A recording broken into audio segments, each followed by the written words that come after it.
आदिम तीर्थंकर प्रभो आदिनाथ मुनिनाथ, आदि व्याधि अजमज मिटे तुम पद में मम मात।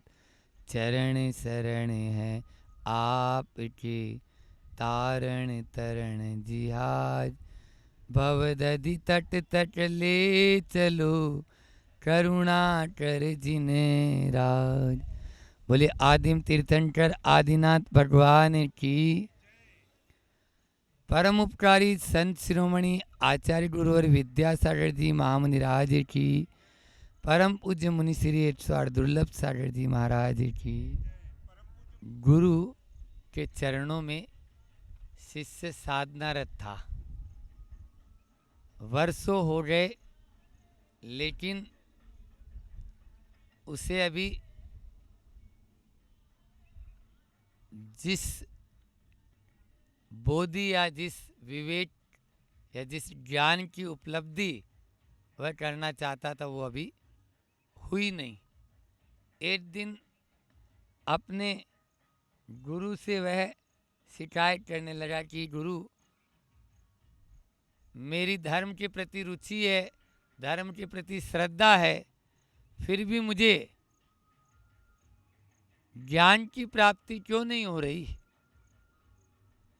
तो गुरु ने जो जवाब दिया वो लाजवाब था कि आपकी धर्म के प्रति श्रद्धा रुचि लगन है, लेकिन निष्ठा नहीं है। आपकी आस्था तो है, लेकिन निष्ठा नहीं है। आज नए की बात करना है। और कल अपन ने तय थे दे दे न, तो न पर आज अपन चर्चा करते हैं कि न पे है निष्ठा, और आज उसी की बात करेंगे। तो निष्ठा के बिना कभी भी जीव का उद्धार नहीं हो सकता है। आप कहेंगे महाराज जी फिर आस्था में और निष्ठा में क्या अंतर है? ये एक नया प्रश्न है। आस्था तो हर किसी के प्रति हो सकती है, लेकिन निष्ठा किसी एक के प्रति होगी। निष्ठ जिसको बोलेंगे, व्यापक शब्द है निष्ठा। आस्था जो है उथली हो सकती है, लेकिन निष्ठा कभी भी उथली नहीं।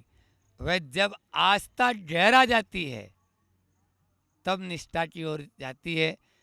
आचार्य श्री जी शब्दों में हम कहें तो वह है कि आस्था जब निष्ठा में ढल जाती है तभी प्रतिष्ठा की ओर आते हैं, तभी वह प्रतिष्ठा की ओर आती है।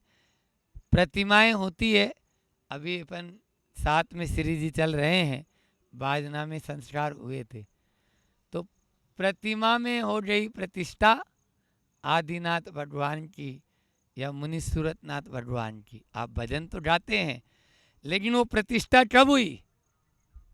आस्था तो थी, लेकिन आस्था ही जब और व्यापक रूप से होके निष्ठा में परिवर्तित हो गई तभी वह भगवान का रूप ले पाएगी।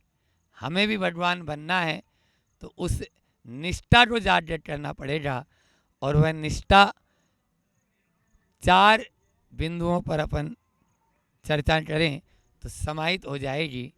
सबसे पहला है आत्मनिष्ठा, स्वयं के प्रति निष्ठा, आत्मनिष्ठा। दूसरा है परिवार धर्म के प्रति निष्ठा, आत्मा के प्रति निष्ठा, धर्म के प्रति निष्ठा, और तीसरा है कर्तव्य निष्ठा, और चौथा है सांस्कृतिक निष्ठा। इन 4 बिंदुओं पर अपन थोड़े से समय में बात करें कि आत्मनिष्ठा। आत्मनिष्ठा क्या है? बोलो, आप लोगों से पूछे तो। आत्मा के प्रति श्रद्धान होना, यही मानते हो आत्मनिष्ठा? आत्मनिष्ठा का मतलब है आत्मविश्वास। क्या बोला? आत्मविश्वास। मन में यदि आत्मविश्वास है, आपको सच्चा अपनी आत्मा के प्रति श्रद्धान है, असंभव भी संभव हो जाएगा। और मन में यदि आत्मविश्वास नहीं है तो जो संभव है ना वो भी असंभव हो जाता है।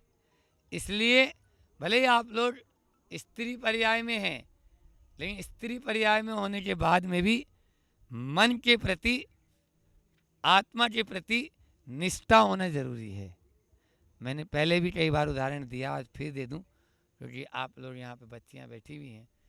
तो लक्ष्मीबाई का नाम आपने सुना होगा, है ना, झांसी की रानी। भले ही आज़ादी के पिछले 75 वर्षों में मिस यूनिवर्सल और मिस भारत कई हो गई, लेकिन 250 वर्ष में लक्ष्मीबाई तो एक ही हुई है। क्या बोला? 250 वर्षों में एक ही हुई है। तो सब स्मार्ट बनना चाह रहे हैं, सब अपने रूप को सजाना चाह रहे हैं, लेकिन उसके अंदर में जो आत्मविश्वास था वो आत्मविश्वास को अपने भीतर नहीं लाना चाह रहा है, इसीलिए लक्ष्मीबाई पैदा नहीं हो रही है। समझ आ रहा है? तुम मेरे हाथ भी नहीं लगा सकते हो, मारना तो बहुत दूर की बात है। अंग्रेजों को वो छोटी तुम लोगों की जैसे थी, तब वो ऐसे बात करती थी सीधी, और वो पैंट गीली कर देते थे, ऐसी हालत होती थी उनकी। इसलिए मन में यदि आत्मविश्वास है तो हर क्षेत्र में, चाहे वो पुरुष वर्ग हो चाहे वो महिला वर्ग हो, हर क्षेत्र में वो आगे बढ़ सकते हैं। और मन में यदि आत्मविश्वास नहीं है तो कुछ भी नहीं कर सकते। एक बार ऐसा हुआ, एक अध्यापक एक क्लास में गया और गए, और वहाँ पर एक एग्ज़ाम लेना था, 9th क्लास थी, ए सेक्शन। उस ए सेक्शन में गए, 40 बच्चे थे, उनको एक प्रश्न लिखा, और वह लिखने के पहले बोला कि यह सवाल, यह प्रश्न बहुत कठिन है, लेकिन फिर भी मैं देख सकता हूँ कि आप में से इसको कौन हल कर सकता है। ठीक है, अब वो 9th बी, क्लास 8 की है, बच्चों का जो स्टैंडर्ड है, विवेक है, ज्ञान है, वो भी 8 सही है। दूसरी क्लास में गया, वही सवाल बोर्ड पे लिखा और बोला यह सवाल बहुत सरल है, मैं तो ये देखना चाहता हूँ कि सबसे पहले इसको कौन हल करता है। जब वह 9th ए में वापस आया तो 40 बच्चों में से केवल मात्र 2 बच्चों ने उसका जवाब दिया, और 9th बी में गया तो 40 में से 38 बच्चों ने उसका जवाब दे दिया सही। बोलो ये क्या है? ये है अंदर का आत्मविश्वास। पहले से ही आत्मविश्वास को तोड़ दिया जाता है। आज आप किसी भी डॉक्टर को दिखाने जाओ तो सबसे पहले वो यही बोलेगा, अरे आप तो बहुत लेट आए हो, आपको तो ये हो गया है, आपको वो हो गया है, आपको ऐसा हो जाएगा, आपको वैसा हो जाएगा, ऐसा नहीं करोगे तो वैसा कर देंगे, वैसा हो जाएगा। अब वो आपको भीतर से उसने क्या किया? तोड़ दिया। अब तोड़ दिया तो आप इधर उधर से पैसा जुटाएंगे और उसका इलाज कराएंगे, क्योंकि आपका आत्मविश्वास डगमगा गया। यदि आत्मविश्वास मजबूत हो तो कोई भी आपको डगमगाने वाला नहीं है। यहाँ पर सबसे पहले आत्मविश्वास हो, हमारी आत्मा पर विश्वास। दूसरा ये तो हो गया बाहरी। दूसरा ये है कि हमारे चाहे जैन धर्म हो चाहे कोई सा भी धर्म हो, इन धर्म सब धर्मों में एक ही है कि आत्मा अजर अमर अविनाशी है। क्या बोला? तो फिर हम जब मान लीजिए कोई भी बीमार हो जाता है या कुछ भी हो गया तो फिर मर जाते हैं, तो वो मरता कौन है? आत्मा मरती है। बोलो वाह, आप लोग तो बहुत होशियार हैं, सब जानते हैं। शरीर मरता है, शरीर अपना काम करना बंद कर दिया, पंछी उड़ गया, अब पिंजरा यहीं पे रह गया है। यही आत्मविश्वास है, यही हमारे अंदर में जागृति आना जरूरी है। जब तक ये नहीं होगा तब तक हम कुछ भी नहीं कर पाएंगे। हम सब काम करें लेकिन जो सत्य है उसको स्वीकार करें, ये निष्ठा है, ये हमारी निष्ठा होगी। सत्य निष्ठा भी होती है ना? आत्मनिष्ठा बोलो या सत्य निष्ठा बोलो। हम सत्य को ही जुटलाने में लगे हुए हैं। जो मर गया है उसको जिंदा करने में लगे हुए हैं। एक वेंटिलेटर नहीं, डबल वेंटिलेटर लगा दे तुम, नहीं होता। डबल वेंटिलेटर और 2 वेंटिलेटर लगा दिए, वो एक और लगा दे, तो भैया वो तो जा चुका है ना। कब तक उसको कृत्रिम श्वास दे दे के आप कब तक जीवन दान देंगे? नहीं दे पाएंगे। इसलिए अपने आप को समझना बहुत जरूरी है। दूसरा है धर्मनिष्ठा। धर्म के प्रति, अभी आप सब लोग यहाँ पे बैठे हैं, क्यों बैठे हैं? धर्म के प्रति निष्ठा है आपकी अंदर में टूट टूट के। अब ये 2 प्रकार से हो सकती है। एक आनुवांशिक रूप से हमारे पिताजी के पिताजी करते थे, उनको पिताजी करते थे, अब हम भी कर रहे हैं। दूसरा आपने समझ लिया नहीं इससे अच्छा रास्ता और दूसरा कोई नहीं है, या जो सुख शांति आनंद सहजता सरलता धर्म के मार्ग पर आने पर मिलती है और नहीं है। अब इनको देखो बाजना वालों को, 2 दिन 3 दिन के लिए आई थी, बोले नहीं नहीं बस भोपाल से तो अब आगे तो नहीं चलेंगे, लेकिन फिर भी नहीं जाने का मन ही बोलो करता है, जाना है। किसी का भी मन नहीं करेगा। यहाँ तो एक बार जो आ गया तो जानते हैं ना कि ये मार्ग सबसे अच्छा मार्ग है। उसके बाद में कई बार ऐसा हो जाता है कि धर्म तो कर रहा है व्यक्ति, लेकिन वो रूढ़िवादिता से कर रहा है, तो वो रूढ़िवादिता वाला धर्म उसको पूरा लाभ नहीं दे पाएगा। धर्म हम करें और उस धर्म का मर्म समझे कि धर्म का मर्म क्या होता है, तब ही हम अपने जीवन को उन्नत कर सकते हैं। तीसरा है कर्तव्य निष्ठा। तीसरा क्या है? कर्तव्य निष्ठा। सब चलेंगे यहाँ पे तो कर्तव्य निष्ठा। आजकल तो गुरुजी कर्तव्य दीक्षा ही देते हैं, और जिसमें विशेषकर बच्चियों के लिए। क्यों? क्योंकि वो आजकल वैसे दीक्षा नहीं देते हैं, कर्तव्य बोलते हैं। आप तो कर्तव्य करो, कर्तव्य करते चले जाओ, और कर्तव्य क्या? जो गुरु ने कहा बस उन वचनों को ध्यान में रखो, उसके माध्यम से। तभी तो इतनी बड़ी बड़ी प्रतिभा स्थली आदि चल रही है। तो कर्तव्य समझे, हमारा कर्तव्य क्या है, उस कर्तव्य को समझेंगे तो हम निश्चित रूप से आगे बढ़ जाएंगे। हमारा स्वयं के प्रति भी कुछ कर्तव्य है।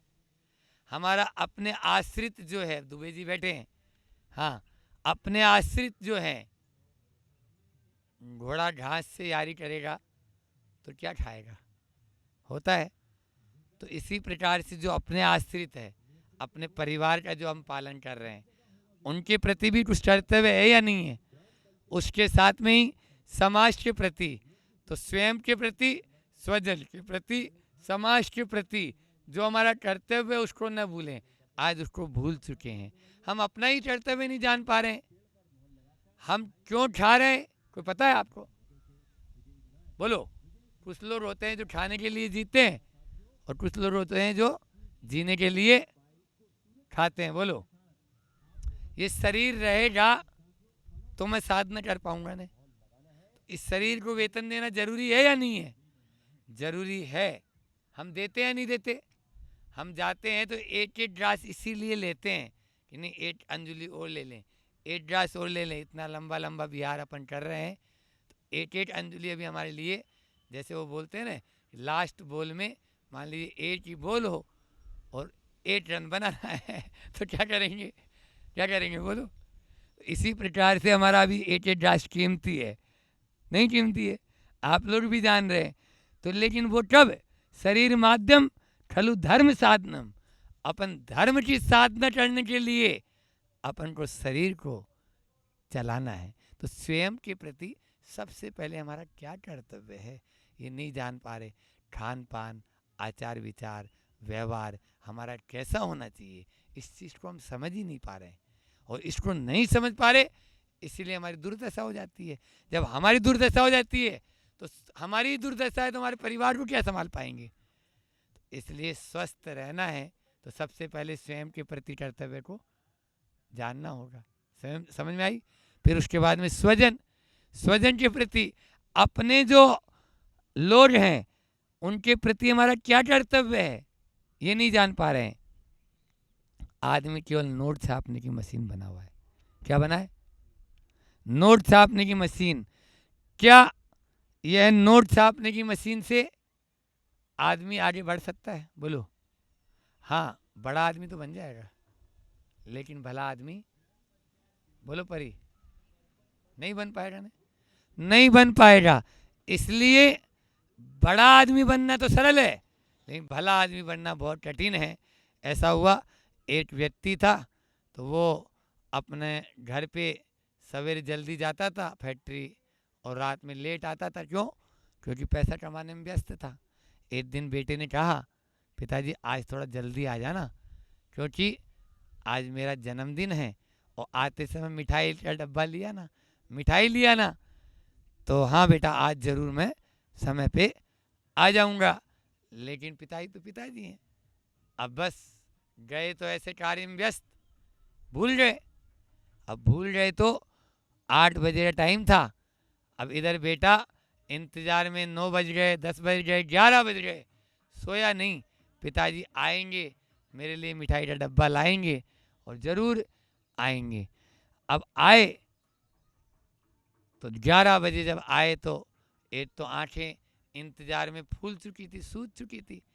अब पिताजी आ गए, जल्दी से लिपटा, पिताजी मिठाई, अरे बेटा वो तो मैं भूल ही गया, मैं नहीं लेके आया। उन्होंने तुरंत 2000 रुपये निकाले और बेटे को थमा दिए, ले बेटा मिठाई तो मैं नहीं ला पाया। अच्छा, बेटा मायूस हो गया और बैठ गया। अब क्या बोले पिताजी को। इधर भोजन का समय हुआ, पत्नी थाली लेके आई, थाली लेके आई तो पति के सामने रखी, और जैसे उस पर कपड़ा ढका हुआ था, कपड़ा हटाया, उसमें भोजन था ही नहीं, नोटों की गड्डियाँ थी। उसमें नोटों की गड्डियाँ थी। पति गुस्सा हुआ, है क्या मजाक कर रही तुम, भोजन का समय, भोजन देना है, नोट देना है। बोले नहीं, जब मिठाई मांगी बच्चे ने तो आपने 2000 रुपये दिए थे, अभी अभी अभी तो दिया आपने, तो मिठाई का काम जब नोटों से चल सकता है, तो मैंने सोचा भोजन का काम भी नोटों से ही चल जाएगा। ये स्थिति आज के संसार की है, घर घर की कहानी है। इसलिए घर घर में ऐसी स्थिति न पैदा हो, इसके लिए हमें कर्तव्यनिष्ठ होना जरूरी है। हमारा क्या कर्तव्य है? मुझे बहुत अच्छा लगा दुबे जी की बात का, जब यहाँ से मैसेज गया कि आपको आना है, तो बोले महाराज जी को बोलो आज भांजे का जन्मदिन है, और भांजे का यहाँ पर मैं जन्मदिन मना के आज नहीं आ पाऊँगा, कल आ जाऊँगा तो सही चलेगा क्या? बोलो। ये है संस्कार, ये है निष्ठा। हर चीज पैसों से नहीं तोली जा सकती है, हर चीज खरीदी भी नहीं जा सकती है। उसको अपन को समझना जरूरी है, कौन सी चीज जरूरी, कौन सा काम जरूरी, इसको उसी को निष्ठा बोलते हैं, इसी को निष्ठा बोलते हैं। आप में यदि आ गया तो बहुत आगे बढ़ सकते हैं। इसके बाद में समाज के प्रति निष्ठा, समाज के प्रति भी कर्तव्य होता है हमारा। क्या कर्तव्य है हमारा? कई बार अपने निजी स्वार्थ को भी बलिदान देना पड़ता है, और बड़े बड़े बलिदान दिए तब आज अपन आज़ाद हिंद में घूम रहे हैं। नहीं तो आज हम सब उसी गुलामी की जंजीरों में जकड़े रहते। ये सब कुछ निश्चित रूप से तभी संभव होता है। समय अपना हो रहा है, जल्दी से पूरा कर लें। तो पहला मैंने कहा कौन सी निष्ठा? आत्मनिष्ठा। दूसरा धर्मनिष्ठा। तीसरा कर्तव्य निष्ठा। और अंतिम और चौथा है जो सबसे ज़्यादा जरूरी है, संस्कृति की निष्ठा, सांस्कृतिक निष्ठा। ये भी निष्ठा जरूरी होना जरूरी है।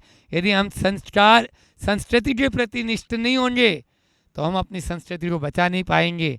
आज उसके प्रति निष्ठ नहीं होने के कारण ही हमारे जो भारत की दुर्दशा है वो हो रही है। वो भगत सिंह और वो तात्या टोपे और वो चंद्रशेखर आज़ाद सोचते होंगे, एक जगह मैंने एक फ्लैक्स पढ़ा था, उस पर लिखा हुआ था कि कुछ लोग नोटों के कारण मर गए और कुछ लोग वोटों के कारण मर गए, लेकिन क्या करें इस भारत की जनता का, वो हम तीनों को आज तक नहीं समझ पाई। वो हम तीनों को आज तक, बोलो आप देखो ना, हो ही रहा है ना, अभी भी देखो वही आवाज आ रही है, आवाज आ रही है, अमूल्य मत देकर विजयी बनाए। अब क्या है, अरे मतदान का मतलब ही नहीं समझ रहे हो आप लोग। ये दान है, दान, हाँ बहुत बड़ा दान है, अपने मत का दान है। किसको विजयी बना रहे हो आप, उसको याद करो, उन चंद्रशेखर आजाद, भगत सिंह, तांत्या टोपे को क्या सोचकर उन्होंने बलिदान दिया होगा। उन्होंने अपने संस्कृति की रक्षा के लिए, हाँ वो मंगल पांडे मुझे याद आता है कि किस प्रकार से उसने कहा, तेरी गोली से तो नहीं मरूंगा, मैं अपनी गोली से मर जाऊंगा। और अपनी जेब से, उसमें एक ही गोली थी, आप लोग कभी देखें मंगल पांडे, उसमें एक ही गोली थी। इतने लोगों को तो मैं मार ही नहीं पाऊंगा, अब ये तो निश्चित हो गया है, और ये लोग मुझे मारेंगे, लेकिन इनके गंदे हाथों से मरने की बजाय माटी को उठाता है, माथे से लगाता है और रिवॉल्वर निकालता है और अपनी कनपट्टी भी लगा के खुद चला लेता है और वंदे मातरम बोलते हुए जाता है। ये है संस्कृति की निष्ठा। बोलो क्या है, आज है क्या, किसी के अंदर भी नहीं है। वो मुल्ला नसरुद्दीन था, वो जहाज से यात्रा कर रहा था, तो बोला मुल्ला उठ, जहाज में छेद हो गया, मुल्ला उठ जहाज में, हाँ उठता हूँ, फिर सोना शुरू हो गया, ठर्राटे भरना, अरे मुल्ला उठे, जहाज में छेद हो गया, पानी अंदर आ रहा है, हाँ उठ तो रहा हूँ, उठता हूँ, फिर ठर्राटे भरना शुरू, जैसे आप लोगों की स्थिति होती है सुबह सुबह देखते हैं।